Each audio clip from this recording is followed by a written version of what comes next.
Hi, I'm David Dodge. Welcome to Green Energy Futures. This week, we're going to look at a little piece of technology that makes green energy geeks think it's Christmas time. This is the Nest Learning Programmable Thermostat. We're going to install it and see if it can help us save some energy.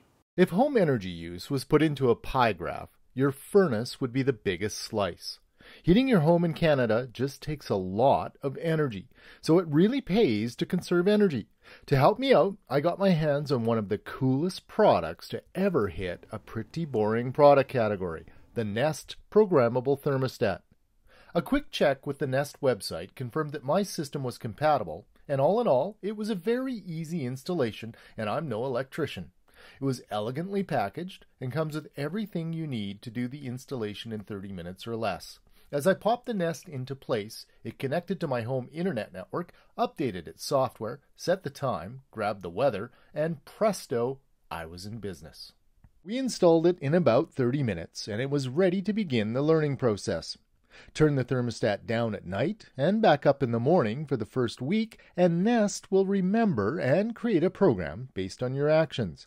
Since my family's also away during the day, we set it to go down to 15 degrees at 8:30 in the morning and back up to 20 at 4 p.m. when the kids get home from school. We wanted to ask an expert how to get the most out of your programmable thermostat, so we invited Pamela Gertzen from Climate Change Central, or C3, to come and see the Nest and give us some advice on programmable thermostats. In your overall utility bill, the space heating is going to take up about 60% of that. So it's quite significant. When we're talking about natural gas, space heating is in the realm of 90%. Designed by the man who invented the iPod, the Nest brings an attention to detail and usability to what has typically been a pretty clunky, hard-to-use product. Most homeowners, by turning down their thermostat, say 3 degrees overnight, and even 3 degrees while they were away at work during the day, can experience approximately 30% savings over the heating season. This can pretty easily translate into $100 to $200 savings over the heating season.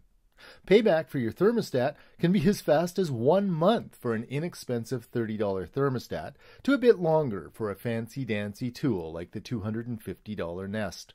Studies have found that 50% of homes have programmable thermostats, but that as many as half of those have programmable thermostats that aren't working properly. There is some user workability that needs to be put into the equation. And if you don't set it properly, you're not going to see the savings. So it's very important that when you purchase a programmable thermostat, you do set it the first time. And then you should be good from there on, as long as you don't hold the temperature and just let it do its thing. This is where the Nest thermostat comes in. When it's in learning mode, use it as you would use a regular thermostat.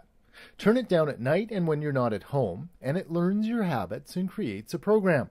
Ours did this in just 3 or 4 days. Then I got on my iPad and touched up the program with the easy-to-use sliders on the iPad interface. It allows the homeowner to not have to worry about it because it's going to kind of do the thinking for the homeowner. As long as in that first week that you set it up, you are teaching it, because it does learn, but you need to teach it. So you need to ensure that when you first set it up, you do turn it down when you want it to be turned down, and turn it back up when you're back home and need the heat in the home at an optimal level. Since I already had a programmable thermostat, I didn't buy the Nest to save energy, but because it's pretty cool. I love how easy it is to use, and it's fun to check your settings on your iPhone or iPad. We turn down our thermostat to 15 degrees C at night and during the day while we're away, so we get pretty good savings. But what else can you do to save energy in your home? The key thing, I suppose, or the most important, is to keep the heat in the house. And so there's a number of things that you can do. The first being really simple, and is focusing on air leakage in a home. If we actually added up all the small little leaks that we can find in the average home, it'd be the size of a basketball. So it's fairly significant air leakage in our homes. And it just means, doing some sealing around windows and doors, weather stripping, that type of thing.